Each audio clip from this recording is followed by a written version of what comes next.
2026 சட்டமன்ற தேர்தலை முன்னிட்டு திமுகவில் சில அதிரடி மாற்றங்கள் செய்யப்பட்டுள்ளன.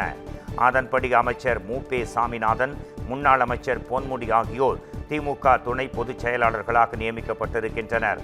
இதையடுத்து திமுகவில் துணை பொதுச் செயலாளர் பதவிகளின் எண்ணிக்கையை 5 இருந்து 7 உயர்த்தப்பட்டுள்ளது. வேலூர் மாவட்டங்கள் வேலூர் வடக்கு, வேலூர் தெற்கு என பிரிக்கப்படுகிறது. வேலூர் வடக்கு மாவட்டத்திற்கு கதிரானந்த் எம்பி பொறுப்பாளராக நியமிக்கப்பட்டுள்ளார். வேலூர் தெற்கு மாவட்ட பொறுப்பாளராக நந்தகுமார் எம்எல்ஏ நியமனம் செய்யப்பட்டிருக்கிறார். திருப்பூர் கிழக்கு மாவட்ட பொறுப்பாளராக இல பத்மநாபனும், திருப்பூர் தெற்கு மாவட்ட பொறுப்பாளராக கே. ஈஸ்வரசாமியும் நியமிக்கப்பட்டிருக்கின்றனர். பெண்களை மிகவும் கோச்சையாகவும் ஆபாசமாகவும் பேசிய பொன்முடிக்கு மீண்டும் துணை பொதுச் செயலாளர் பதவியை திமுக அவார்டாக வழங்கியுள்ளது என அதிமுக கடுமையாக விமர்சித்திருக்கிறது. கோவை கல்லூரி மாணவி பாலியல் வன்கொடுமை நாட்டையே உலுக்கியிருக்கும் இந்த சமயத்தில் பொன்முடிக்கு கட்சியில் மீண்டும் பதவி வழங்கி திமுக அழகு பார்த்துள்ளது என்றும், ஆபாசமாக, அவதூறாக, இன ரீதியாக இழிவுபடுத்தி பேசினால் பெயருக்கு ஒரு நீக்கம் என கண்துடைப்பு நாடகம் நடத்திவிட்டு சில மாதங்கள் சேர்ந்து மீண்டும் அதே பதவி வழங்கப்படுவதே திமுகவின் ஃபார்முலா என்றும் அதிமுக குற்றம் சாட்டியிருக்கிறது. பள்ளி, கல்லூரி, ஏர்போர்ட் வரை எந்த பக்கமும் பெண்கள் பாதுகாப்பாக இருக்க முடியாத மிக மோசமான நிலை தமிழ்நாட்டின் ஆட்சியை தள்ளி கட்சியான திமுக இந்த நியமனத்தின் மூலம் தமிழ்நாட்டு பெண்களுக்கு சொல்ல வரும் செய்தி ஒன்றுதான்: திமுக எனும் கட்சி பெண்களுக்கு எதிரானது. பெண்களுக்கு எதிரான ஆபாசத்தை எனவில் செய்வது. பெண்கள் பாதுகாப்பு மற்றும் திமுகவிற்கு துளியும் கவலையில்லை என்றும் அதிமுக எக்ஸ் தள பக்கத்தில் விமர்சித்து அறிக்கை வெளியிட்டிருக்கிறது. தமிழக பாஜகவின் முன்னாள் மாநில தலைவர் அண்ணாமலை செய்தியாளர் ஒருவருடன் வாக்குவாதத்தில் ஈடுபட்ட சம்பவம் தற்போது வைரலாகி வருகிறது. சென்னை ராயப்பேட்டையில் நடைபெற்ற பாஜக தொகுதி அமைப்பாளர்கள் கூட்டத்தில் பங்கேற்க சென்ற போது இந்த சம்பவம் நிகழ்ந்தது.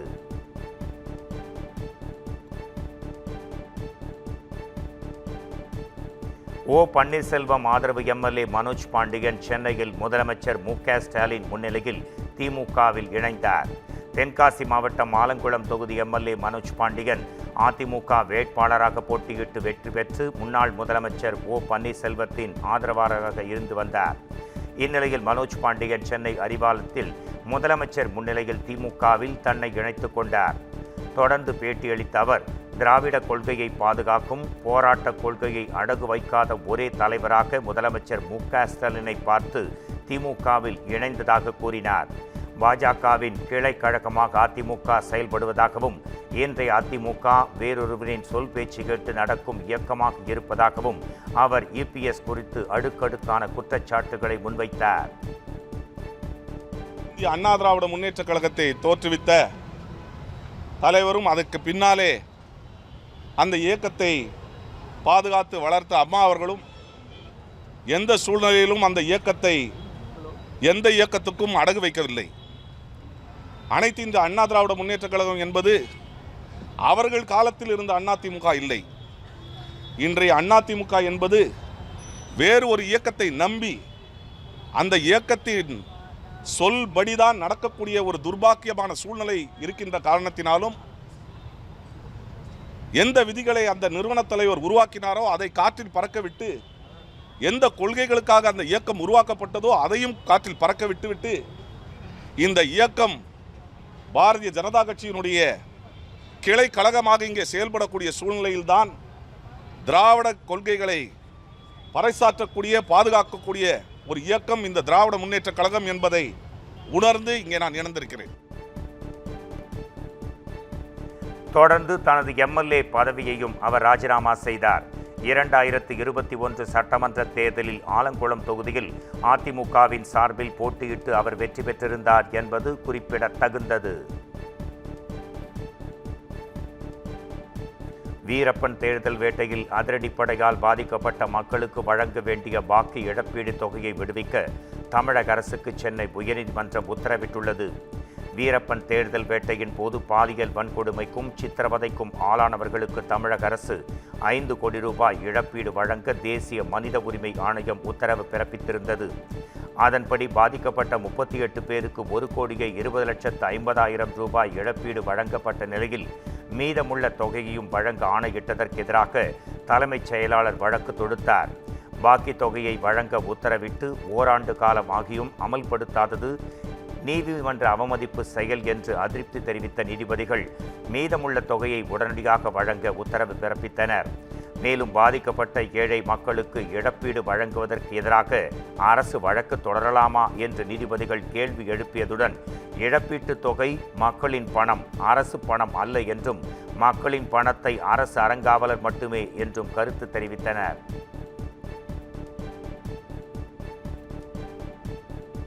கரூரில் எஸ்ஐஆர் பணி தொடங்கிய முதல் நாளிலேயே வாக்குச்சாவடி நிலை அலுவலர்களை மிரட்டி வாக்காளர் படிவங்களை திமுகவினர் பெற்றுக்கொள்வதாக முன்னாள் அமைச்சர் எம்.ஆர். விஜயபாஸ்கர் குற்றம் சாட்டியிருக்கிறார். கரூர் மாவட்டத்தில் உள்ள 4 சட்டமன்ற தொகுதிகளிலும் வாக்குச்சாவடி நிலை அலுவலர்கள் மூலம் வாக்காளர்களை தேடிச் சென்று படிவங்கள் வழங்கும் பணி தொடங்கியிருக்கிறது. இந்நிலையில் ஆத்தூர் பகுதியில் அங்கன்வாடி மையத்தில் அமர்ந்தும் குளத்துப்பாளையத்தில் திமுக நிர்வாகிகள் வீட்டில் வைத்தும் படிவங்கள் கொடுக்கப்படுவதாக மாவட்ட ஆட்சியர் அலுவலகத்துக்கு சென்று முன்னாள் அமைச்சர் விஜயபாஸ்கர் புகார் முன்அளித்தார். பின்னர் செய்தியாளர்களிடம் பேசிய அவர் வெளியூரில் இருக்கும் வாக்காளர் எண்கள் குறித்து கொடுத்து வாக்குச்சாவடி நிலை அலுவலர்களை மிரட்டி படிவங்களை திமுக நிர்வாகிகள் பெற்றுக்கொள்வதாக அவர் அதிரடியாக குற்றம் சாட்டினார். என்ன நோக்கத்துக்காக ஆரம்பிச்சோமோ அதை விட்டுட்டு வீடு வீடாக போய் படிவம் கொடுக்கணும்னு சொல்லி தேர்தல் ஆணையம் சொல்லுது. ஆனால் காலையில் 8:45 மணிக்கு கரெக்டாக 8:43 அங்கன்வாடியில் உட்காந்துக்கிட்டு எல்லாத்தையும் வர சொல்லி இந்த ஃபார்ம் இஷ்யூ பண்ணுறாங்க. கூட அவருடைய கணவர் கூட இருக்கார். இந்த படிவங்கள் திமுக காரங்க வீட்டில் வச்சு இஷ்யூ பண்ணுறாங்க. பிஎல்ஓ இல்லைங்க. பிஎல்ஓ இல்லாமல் படிவத்தை திமுக காரங்க வீட்டில் வச்சு இஷ்யூ பண்ணுறாங்க. இந்த 3 கம்ப்ளைண்ட் இன்றைக்கி இப்போ காலையிலேயே டிஎம்கே பீப்புள் இந்த பர்டிகுலர் நம்பரெல்லாம் குறித்து கொடுத்து இவங்கெல்லாம் வெளியூரில் இருக்கிறாங்க, இந்த படிவத்தையெல்லாம் எங்கிட்ட கொடுங்கன்னு சொல்லி மிரட்டுறாங்க. இப்படியெல்லாம் நடந்ததுன்னா இந்த வாக்காளர் பட்டியல் சிறப்பு திருத்தம் எதுக்காகங்கிற நோக்கமே நிறைவேறாது. கரூர் துயரச் சம்பவ வழக்கின் சிபிஐ விசாரணைக்கு காவலர்கள் ஆஜராகினர். வேலுச்சாமிபுரத்தில் செப்டம்பர் மாதம் 27ஆம் தேதி தமிழக வெற்றி கழக தலைவர் விஜயின் பரப்புரை கூட்டத்தின் போது கூட்ட நெரிசலில் சிக்கி 41 பேர் பரிதாபமாக உயிரிழந்தனர். இந்த சம்பவம் தொடர்பாக உச்சநீதிமன்ற உத்தரவின் அடிப்படையில் சிபிஐ அதிகாரிகள் விசாரணை நடத்தி வருகின்றனர். இந்நிலையில் வழக்கு தொடர்பாக சாட்சிகளிடம் விசாரணை நடத்துவதற்காக 100க்கும் மேற்பட்டவர்களுக்கு சிபிஐ அதிகாரிகள் சம்மன் அனுப்பியிருந்தனர். கரூர் சுற்றுலா மாளிகையில் தங்கியிருக்கும் சிபிஐ அதிகாரிகள் முன்பு பல தரப்பினர் ஆஜராகி வருகின்றனர். இதற்கிடையில் விசாரணைக்காக காவலர்கள் சிபிஐ அலுவலகத்தில் ஆஜராகினர். 41 பேர் உயிரிழந்த போது பாதுகாப்பு பணியில் இருந்த 12 காவலர்கள் ஆஜராகி விளக்கம் அளித்தனர். தொடர்ந்து உதவி ஆய்வாளர்கள் 7 பேர் நேரில் ஆஜராகி விளக்கம் அளித்திருக்கின்றனர்.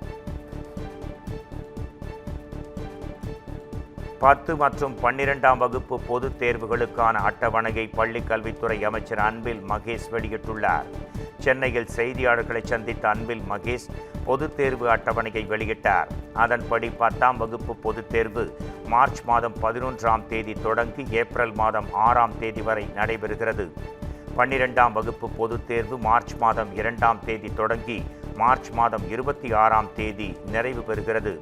12ஆம் வகுப்பு பொதுத் தேர்வு முடிவுகள் மே மாதம் 8ஆம் தேதியும் 10ஆம் வகுப்பு பொதுத் தேர்வு முடிவுகள் மே மாதம் 20ஆம் தேதியும் வெளியிடப்படும் என அன்பில் மகேஷ் அறிவிப்பு ஒன்றை வெளியிட்டார். மேலும் மாணவர்கள் தேர்வு குறித்து பதற்றமடைய தேவையில்லை என்றும் தேர்வுக்கு உற்சாகமாக தயாராகும்படியும் அவர் அறிவுறுத்தியுள்ளார். ஒவ்வொரு தேர்வுக்கும் இடையே 5 நாட்கள் வரை இடைவெளி வழங்கப்பட்டுள்ளதாக கூறியிருக்கும் அன்பில் மகேஷ் இந்த ஆண்டு முதல் கணக்கியல் தேர்வில் கால்குலேட்டர் பயன்படுத்த அனுமதி வழங்கப்படும் என்றும் கூறினார். தொழிலதிபர் சந்தோஷ் ரெட்டி மீது பெங்களூருவைச் சேர்ந்த பெண் ஆடை வடிவமைப்பாளர் பொய் புகார் அளித்ததாக தற்போது தகவல் வெளியாகியுள்ளது. செம்பரம்பாக்கத்தில் உள்ள இவிபி ஃபில்ம் சிட்டியில் பல்வேறு மொழி படப்பிடிப்புகளும் தனியார் தொலைக்காட்சி நிகழ்ச்சிகளும் நடைபெற்று வருகின்றன. இந்நிலையில் அதன் உரிமையாளர் பாலியல் ரீதியாக சந்தோஷ் ரெட்டி மீது பிரபல ஆடை வடிவமைப்பாளர் பார்வதி பெங்களூரு வயாலி காவல் நிலையத்தில் புகார் ஒன்றை அளித்திருந்தார். முன்னதாக பூந்தமல்லி நசரத்பேட்டை காவல் நிலையத்தில் சந்தோஷ் ரெட்டி பார்வதி மீது பண மோசடி புகார் அளித்திருந்தார். அதில் குடும்ப நண்பரைப் போல அறிமுகமான பார்வதி 32 லட்சம் ரூபாய் பணத்தை மோசடி செய்ததாகவும் இதேபோல் பலரிடம் அவர் மோசடி செய்திருப்பதாகவும் குறிப்பிட்டிருந்தார். அதன் அடிப்படையில் பார்வதி, அவரின் கணவர் பார்த்திபன் மற்றும் நண்பர் நிதிஷ் ஆகியோர் மீது 3 பிரிவுகளின் கீழ் வழக்கு பதிவு செய்து போலீசார் அவரை தேடி வருகின்றனர். சென்னை விமான நிலையத்தில் 12 விமானங்கள் ரத்து செய்யப்பட்டதால் பயணிகள் பெரும் அவதியடைந்தனர். சென்னை விமான நிலையத்தில் ஒரே நாளில் 6 புறப்பாடு விமானங்கள், 6 வருகை விமானங்கள் என மொத்தம் 12 விமானங்கள் ரத்து செய்யப்பட்டன. நிர்வாக காரணங்களுக்காக விமானங்கள் ரத்து செய்யப்பட்டன என்றும் ஏற்கனவே முன்பதிவு செய்த பயணிகள் மாற்று விமானங்கள் மூலம் பயணிக்க ஏற்பாடு செய்யப்பட்டுள்ளது என்றும் விமான நிர்வாகம் தரப்பில் தெரிவிக்கப்பட்டுள்ளது. டெல்லி, மும்பை, கொல்கத்தா, அகமதாபாத், புனே, காசியாபாத் ஆகிய 6 புறப்பாடு மற்றும் வருகை விமானங்கள் ரத்து செய்யப்பட்டதால் பயணிகள் பலரும் அவதியுற்றனர். தீபாவளி விடுமுறைக்கு பின் விமானங்களில் பயணிகள் குறைவாக இருப்பதால் 2 விமானங்களை ஒன்றாக மாற்றி அனுப்பப்படுவதாகவும் கூறப்படுகிறது. சென்னையில் ஆபரண தங்கத்தின் விலை சவரனுக்கு 800 ரூபாய் குறைந்துள்ளது. தங்கத்தின் விலை கடந்த சில நாட்களாக ஏற்ற இறக்கமாகவே இருந்து வருகிறது. இந்த சூழலில் வாரத்தின் முதல் நாளான நேற்று சென்னையில் தங்கத்தின் விலை சவரனுக்கு 320 ரூபாய் உயர்ந்தது. அதன்படி ஆபரண தங்கத்தின் விலை கிராமுக்கு 40 ரூபாய் உயர்ந்து 11,350 ரூபாய்க்கு விற்பனை செய்யப்படுகிறது. அதே சமயம் சவரனுக்கு 320 ரூபாய் உயர்ந்து 90,800 ரூபாய்க்கு விற்பனை செய்யப்படுகிறது. இந்நிலையில் இன்று தங்கத்தின் விலை சரிவை சந்தித்தது. அதன்படி கிராமுக்கு 100 ரூபாயும் சவரனுக்கு 800 ரூபாயும் குறைந்தது. கிராம் தங்கம் 11,250 ரூபாய்க்கும் சவரன் 90,000 ரூபாய்க்கும் விற்பனை செய்யப்படுகிறது. வெள்ளியின் விலை கிராமுக்கு 3 ரூபாய் குறைந்து 165 ரூபாய்க்கு விற்பனையாகிறது. கிலோ வெள்ளி 1,65,000 ரூபாய் என்ற விலையில் விற்பனையாகிறது.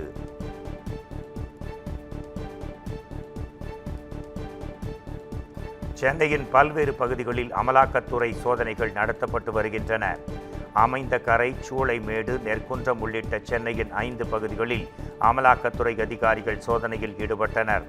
சட்டவிரோத பணப்பரிவர்த்தனை வழக்கு தொடர்பாக இந்த சோதனைகள் நடைபெற்று வருவதாகவும் கூறப்படுகிறது. சூளைமேடு மேத்தா நகரில் சிகை ஏற்றுமதி நிறுவனம் நடத்தி வரும் லோகேஷ் என்பவரின் வீட்டில் சோதனை நடத்தப்பட்டது. நெற்குன்றம் செல்லியம்மன் நகர் ஐப்பசி தெருவில் வசித்து வரும் விக் தயாரிப்பாளர் வங்கடேசன் என்பவரின் வீட்டிலும் அதிகாரிகள் சோதனை மேற்கொண்டனர்.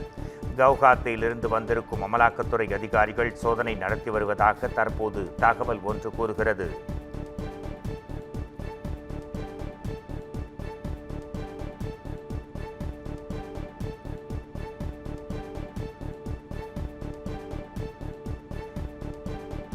திருவண்ணாமலை மாவட்டம் ஆரணியில் மணல் கடத்தலில் ஈடுபட்டவரின் மனைவியிடம் சிறப்பு எஸ்ஐ பேசும் ஆடியோ வெளியாகி அதிர்ச்சி அலைகளை உருவாக்கியிருக்கிறது.